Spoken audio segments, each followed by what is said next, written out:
Welcome to our channel. నేను మీ master Durga Prasad. కూటమి ప్రభుత్వం ఏర్పడిన రోజు నుండి ప్రజాసేవ, ప్రజా సంక్షేమం కోసం పనిచేసే ప్రభుత్వంగా నిరూపించుకునేందుకు అన్ని రకాల ప్రయత్నాలు చేస్తోంది. వరదల్లో చంద్రబాబు కష్టపడిన తీరు అందరినీ ఎంతో మెప్పించింది. ఆంధ్రప్రదేశ్ ఉప ముఖ్యమంత్రి పవన్ కళ్యాణ్ తనదైన శైలిలో పాలనాపరమైన నిర్ణయాలు తీసుకుంటూ దూసుకుపోతున్నారు. ఉప ముఖ్యమంత్రిగా పవన్ ఎంతో హుందాగా ముందుకు సాగుతున్నారు. తాజాగా ఆగస్టు 23న రాష్ట్ర వ్యాప్తంగా 13,326 పంచాయతీల్లో గ్రామ సభలు నిర్వహించి రికార్డు నెలకొల్పారు. ఈ సందర్భంగా 4,500 కోట్ల విలువైన ఉపాధి హామీ పనులకు తీర్మానాలు చేశారు. గ్రామ పాలనలో ఈ మహత్తర కార్యక్రమం వరల్డ్ రికార్డ్స్ యూనియన్ గుర్తింపు పొందింది. ఆంధ్రప్రదేశ్ ఉప ముఖ్యమంత్రి, పంచాయతీరాజ్ గ్రామీణాభివృద్ధి శాఖ మంత్రి పవన్ కళ్యాణ్ బాధ్యతలు స్వీకరించిన 100 రోజుల్లోపే రాష్ట్ర ప్రభుత్వం ప్రతిష్టాత్మకంగా చేపట్టిన గ్రామ సభల నిర్వహణ ప్రపంచ రికార్డు సాధించడం విశేషం. పండుగ వాతావరణంలో జరిగిన ఈ గ్రామ సభల్లో లక్షలాది గ్రామీణులు, రైతులు, కూలీలు, అధికారులు, కలెక్టర్లు, మంత్రులు, ఎంపీలు, ఎమ్మెల్యేలు పాల్గొన్నారు. ముఖ్యమంత్రి చంద్రబాబు నాయుడు వానపల్లి గ్రామంలో, ఉప ముఖ్యమంత్రి పవన్ కళ్యాణ్ మైసూరువారిపల్లిలో నిర్వహించిన గ్రామ సభల్లో పాల్గొన్నారు. ఈ సభల్లో మహాత్మా గాంధీ జాతీయ ఉపాధి హామీ పథకం ద్వారా గ్రామాల్లో సాగించే అభివృద్ధి పనుల మీద వివిధ పథకాలు ఉపయోగించుకుని గ్రామాలు ఎలా అభివృద్ధి బాటలో సాగాలన్న దానిపై విస్తృతంగా చర్చ జరిగింది. వరల్డ్ రికార్డ్ సంబంధించిన పత్రాన్ని, మెడల్ను world records union official records manager Christopher Taylor ఉప ముఖ్యమంత్రి పవన్ కళ్యాణ్కు అందజేశారు.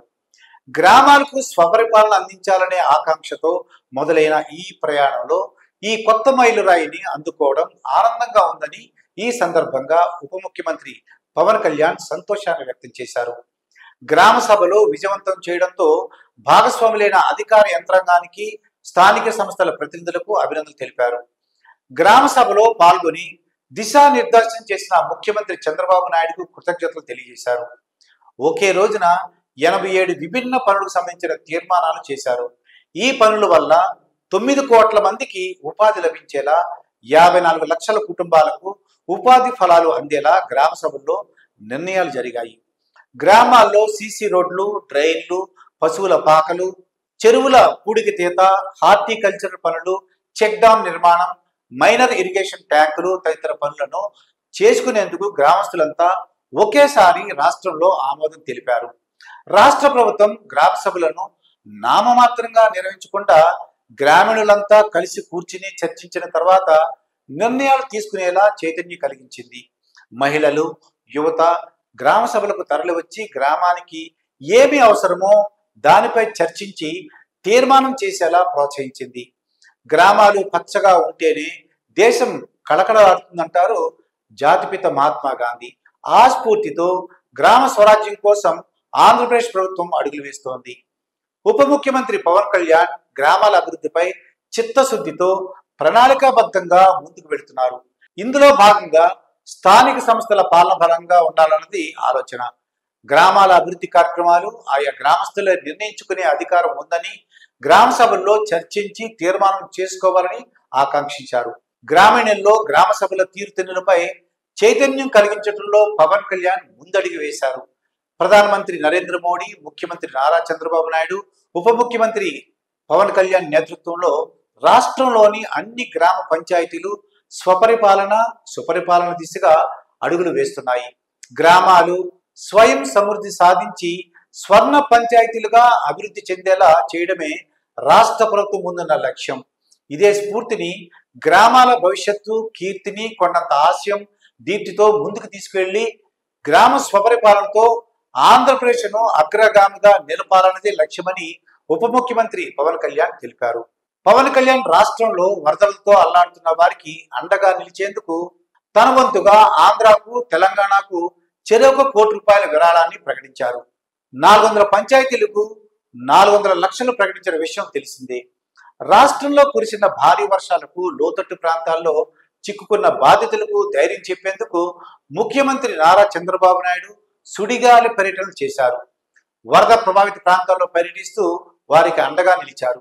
ఈ క్రమంలోనే డిప్యూటీ సీఎం పవన్ కళ్యాణ్ ఎందుకు వరద బాధితులను పరామర్శించడం లేదంటూ విమర్శలు రాగా ఆ విమర్శలకు పవన్ కళ్యాణ్ సమాధానం చెప్పారు. అధికార యంత్రాంగం, రెస్క్యూ సిబ్బంది మొత్తం క్షేత్రస్థాయిలో నిర్విరామంగా సేవలు అందిస్తున్న సమయం తాను వెళ్తే అధికారులకు ప్రజలకు ఇబ్బంది కలుగుతుందని చెప్పారు. తాను కూడా క్షేత్రస్థాయిలోకి వెళ్లి వరద బాధితులను పరామర్శించడానికి వెళ్తే సహాయ చర్యలకు ఆటంకం ఏర్పడుతుందని పవన్ కళ్యాణ్ వెల్లడించారు. తాను వెళ్తే జనం, అధికారులు, సెక్యూరిటీ సిబ్బంది, పోలీసులు అంతా తన చుట్టే ఉంటారని, అప్పుడు బాధితులకు సహాయక చర్యలు అందడంలో ఆలస్యం అవుతుందని పేర్కొన్నారు.